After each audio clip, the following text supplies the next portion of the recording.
Welcome. Today we're making a white bread. It's a very easy bread to make. It doesn't require a lot of work. We just have to wait a little bit for nature to do its job. So for that we need a couple of things. For one, you will need either a medium soft drink cup, that's 16 ounces, otherwise known as your medium coffee cup. You will need a spoon. You will need something to stir. I like wooden spatulas. And you will need a bowl. As for the yummy stuff, we will use regular white flour. You can use bread flour as well, that's fine. Don't use whole wheat at this point. The recipe would be a little different. We will need some salt, some yeast. If you plan to make bread regularly, get a jar, keep it in the fridge. Don't use the little paper packs, you'll have to go through those awful fast. We need some water. We'll talk about that a little more in a minute. And not necessary, but it's kind of easier, some cornmeal. Can be white, can be yellow, doesn't care. But don't confuse cornmeal, which comes in a paper pack, with cornstarch, which typically comes in a plastic bin. This thing is white and like talcum powder, and if you use that on your bread, you'll end up with a big gluey mess. Cornmeal, even though I'm sure that I'll say cornstarch at some point. So let's talk quantities. We need, for 2 loaves, 1 kilo of flour, and that turns out to be about 7 cups. So if you want to see visually what that means with our easy measuring system here, that means 3.5 of these. Then we need the yeast. So in terms of the yeast, I'm going to take about half a teaspoon and put that in there just so you can see roughly how much it is. And then I will get another bin and we're going to put salt. So I recommend about 3 teaspoons per loaf. So we're going to do 1, 2, 3, 4, 5, 6. Putting more salt will make it tastier, but at some point it just becomes salty. If you put less salt, it'll be a little bland. And it really is up to you. Based on your preference, you want to try between 3 and 6 teaspoons of salt. Last but not least, we need water. This is a 700 milliliter bottle. It's the same as a bottle of wine, actually, so you could just drink a bottle of wine and once it's empty, fill it with water. If you live in the city with chlorinated water, you want to use this kind of spring water. Not the brand, but unchlorinated water. Because we have very little yeast, if you put chlorinated city water in there, it doesn't play nice with the yeast. If you have well water or spring water, then you're good to go. And you can either put 700 milliliters, that comes out to about 24 fluid ounces, or you can simply fill up a bottle of wine, that's about 750 milliliters, and then we can go on with that. Drink the wine first. Let's get cooking.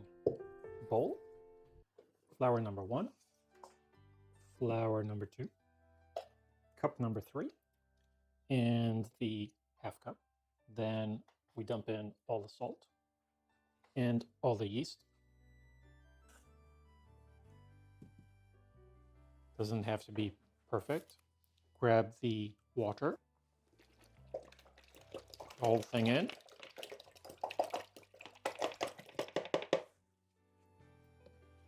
And now we give it a stir. In the beginning, you just want to be a little gentle because if you go in there, the flour is going to kick up and you will have flour all over you. So, give that little stir here.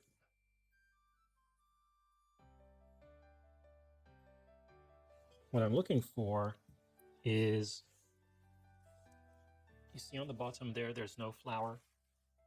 So that's kind of what I want. This is not very nice. There's flour everywhere. It's still kind of sticky, but good enough. So I'll take the spoon that I use for the salt and the flour. Clean this up because, why throw away perfectly good bread? in it goes, and as you can tell, or perhaps see, there's still flour lying around. There are sticky parts. It certainly is not mixed up nicely, and we're just going to cover this with cling wrap.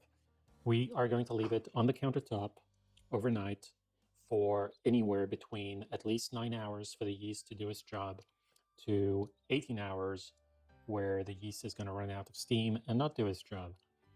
At the lower end of the 9 hours, you will have a more neutral bread.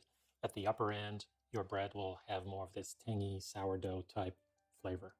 So I'm going to bed, and we will see you in the morning.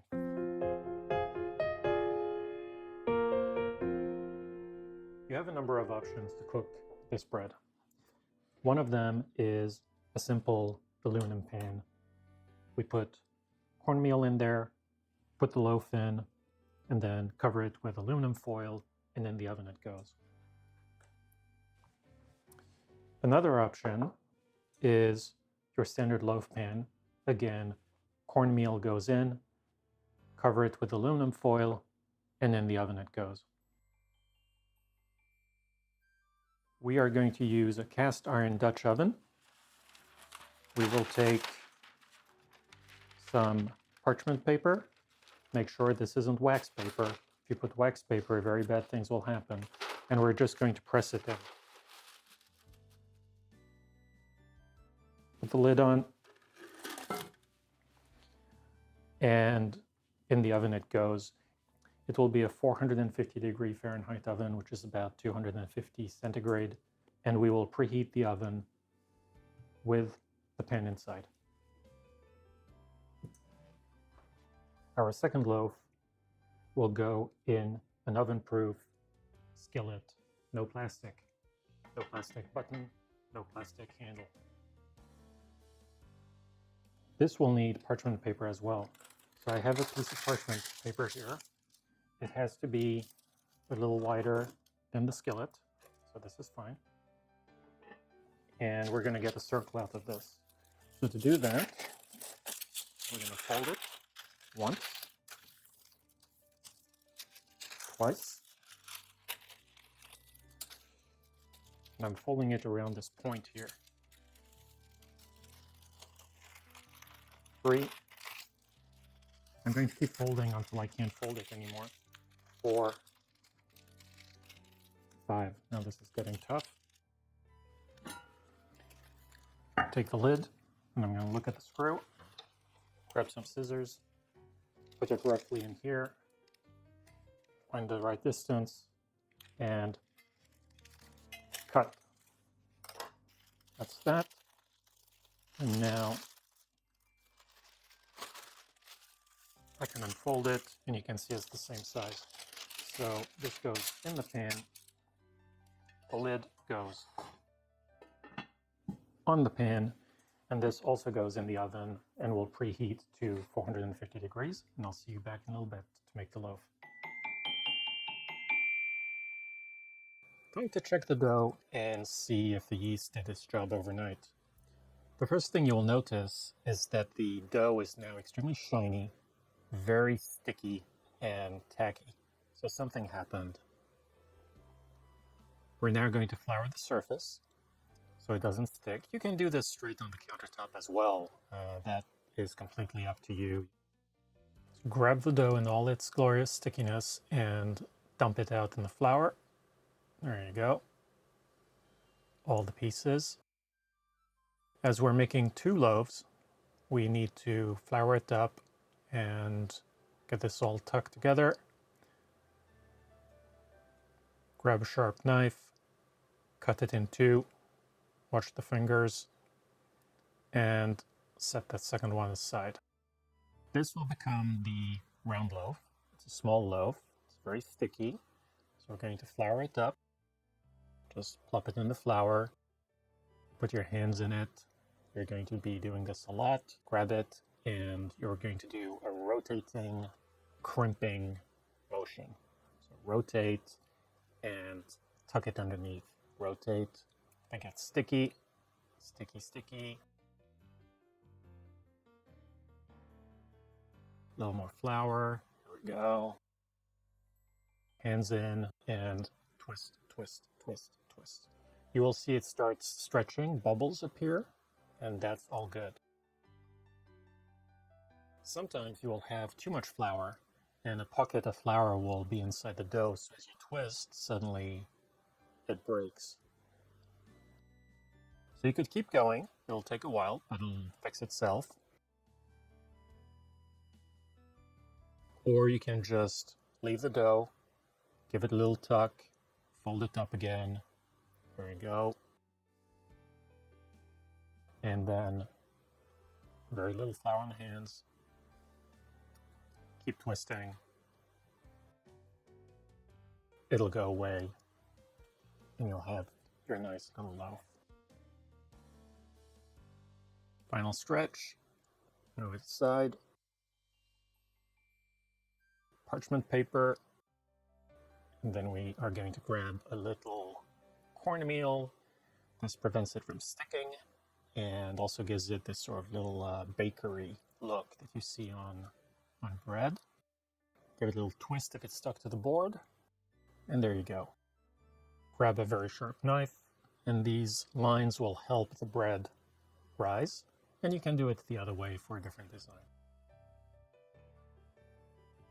For the next loaf, if you were to use a regular loaf pan or an aluminum pan, you would just put cornstarch, plop it up like this, and drop it in. Good to go.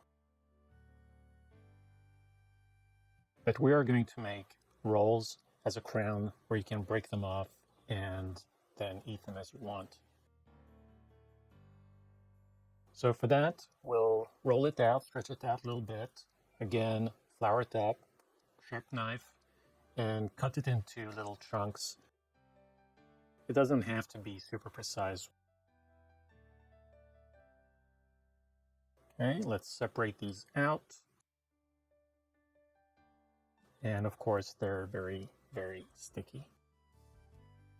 Now, if we grab this guy here,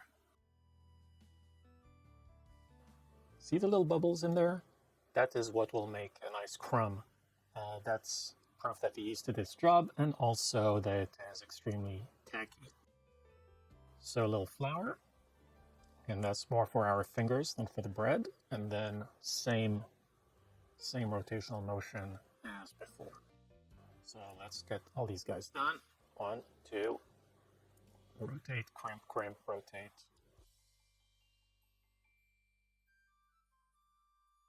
Rotate, rotate, rotate. And the last one here. Again, they don't have to be nice. They don't have to be all even. And we're just going to put them aside for now. The next step is to decide if you want to let it rise or not. If you let it rise, you'll have bigger bubbles. If you're in a hurry, you can put it in the oven right now, and you'll be perfectly fine. If you do want it to rise, then sprinkle some cornmeal on top, as we will cover this with a towel, and this will prevent the towel from sticking to everything. Don't go much longer than about 2 hours, or your loaf will start flattening out again. So we're going to cover this, come back in a bit. Bread has risen a little bit, everything is hot, and we're good to go. The oven was preheated, the pans were inside the oven, and time to load the loaves. Loaf number 1 in the skillet. Take the lid off, and be very careful. This thing is piping hot. Grab the whole paper, and in the pan it goes. Again, doesn't have to be pretty. Lid on. Watch the hands, and off to the oven. Loaf number 2. No paper in here yet. And we're going to take our handy dandy little circle, plop it on the bottom, sprinkle a little cornmeal in here, and now we just load all the little loaves one by one. I'll put them side by side around the perimeter, and if you have too many, then you just start filling the middle. So here we go. A couple more. And then the last one in the middle. And they will all fuse together when they cook and into the oven. Okay, so it's been about half an hour. So let's take a look at the crown. Looking good. I'm going to put that back in the oven. Now let's take a look. The main loaf, steamy, looking good. Both looking good. Back in the oven, no lid, another 15 minutes or so. Smelling good in the entire house. So here we go. We're going to get this out of the pan, onto the cooling rack, and now we wait for the bread to purr.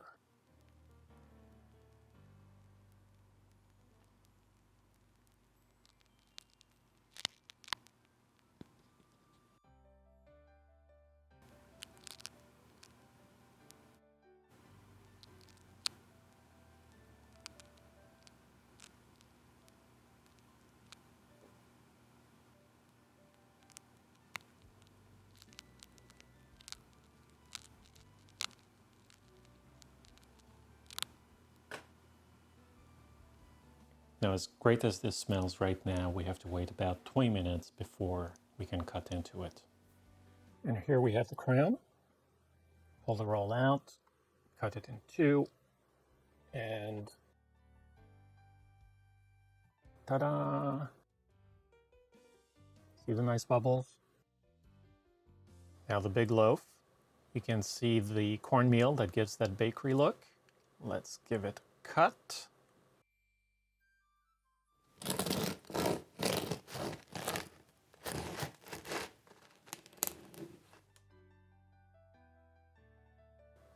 Open it up, and nice big bubbles. So you can see how that yeast really did its job.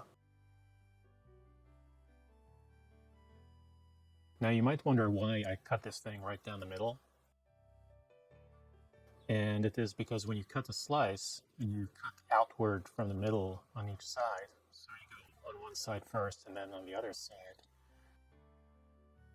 you can then move the parts together and your bread will stay nice and moist.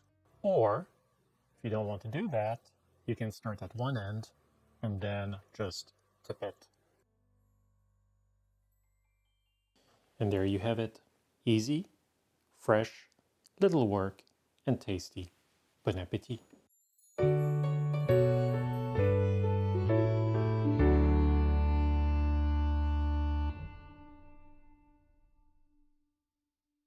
If you're going to make a lot of bread, get a jar. Don't buy those little paper packs because you'll go through them. Thank you, Emma. One. Oops, don't want to wake up everyone. Then we grab, where did I put it?